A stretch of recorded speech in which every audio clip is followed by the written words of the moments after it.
Motorola injects the Razr Ultra 2025 with bigger hardware upgrades that makes the flip style phone more powerful than anything else prior to it, all while deepening its experience with Moto AI. However, this is all amounts to a steeper cost. With the new moniker, it's no surprise that the Ultra ups the ante with its higher $1,299 starting cost. That's a premium $300 over the Razr Plus 2024 and puts the Razr Ultra firmly into the flagship phone category. I won't say yet if the higher price point is valid, but just know that it has double the storage of the Plus at 512GB, more RAM, a bigger 4700 mAh battery, a premium chipset, and faster charging speeds. Additionally, it's really nice that you have more color options to choose from this time. You get a choice between Pantone Rio Red, Pantone Mountain Trail, Pantone Cabaret, and Pantone Scarab. I have got the latter, which features a suede-like Alcantara finish. While some would argue this is the most premium option of the bunch, I prefer the Pantone Mountain Trail version with its wooden finish. Motorola hasn't made any drastic changes with the design of the Razr Ultra 2025 since it bears many of the same design aesthetics as last year's Razr Plus 2024. For a flip-style phone, it's still a charming design with its thin construction, although it's a touch thicker, wider, and heavier than its sibling in the Razr Plus 2025. The hinge, though, feels more substantial because it's reinforced with titanium. In addition to the gapless design as before, the crease in the middle of the display isn't as deep as before, even if it's still visible at just the right angle.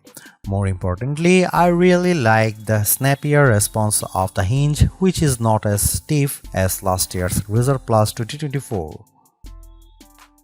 For a phone that folds, it still feels incredibly sturdy, which is backed up by its IP48 rated construction, but I'm not confident that the Alcantara will hold up as well as some of other finishes. Not only do I worry about it staining, but I also wonder if it will fade with frequent wireless charging. Apart from the new finishes, the only other design changes involves the addition of the AI key on the left side of the phone. While the design remains largely unchanged, the new hinge design and additional finishes continue to make it charming amongst foldables. It's a minor size upgrade in my opinion, but the Razr Ultra 2025 now packs a 7-inch Super HD AMOLED display.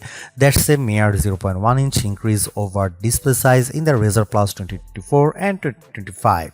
First of all, I will say it's a good looking display complete with wide viewing angles, bright colors, and tons of details.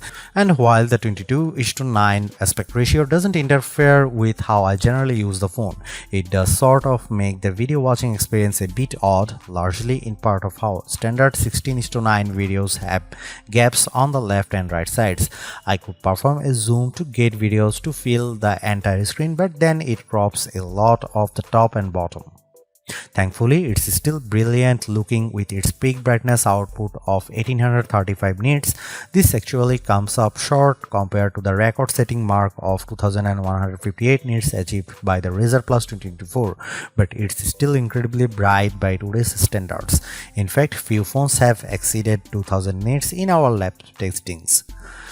On the outside, it will feature 4.0-inch POLED display with a resolution of 1272 by 1080 pixels. It's sharp and detailed and allowed me to better use the phone one-handed due to how it can run any app in full screen mode. I really love this, even though the camera lens can sometimes cover up parts of an app I need to access. Just as before, there are tons of personalization options and the ability to place it in one of its flex modes to access its desk display mode.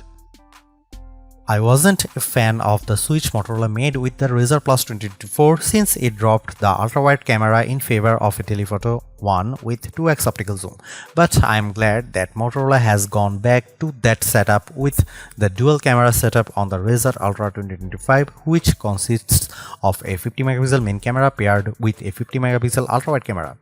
Flip phones such as this are meant for vlogging, so ultrawide cameras are valued for this exact reason when it's paired with the outer screen for recording video. While there is an upgraded 50 megapixel selfie camera embedded into the main display, I still love being able to use the better rear cameras paired with the outer screen.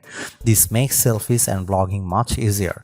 Content creators will enjoy the number of camera modes available with the Razr Ultra 2025, including new editions like Group Shot, which basically takes a burst of images and blends the best faces for the picture perfect shot.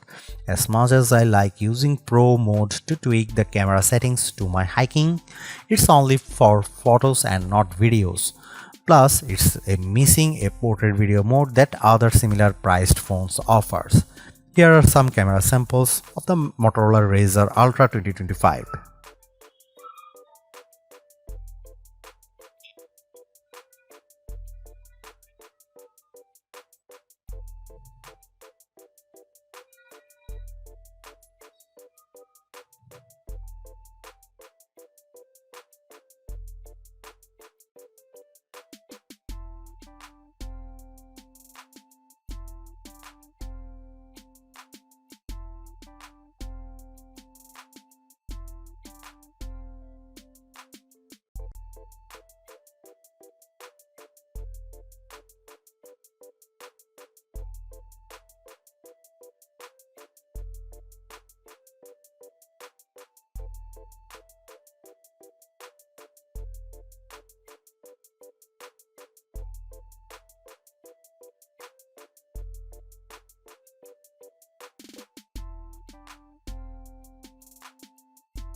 I have yet to commit long term to using a flip style phone, but the Motorola Razr Ultra 2025 is making a strong case to make me ditch my Galaxy Z Fold 6.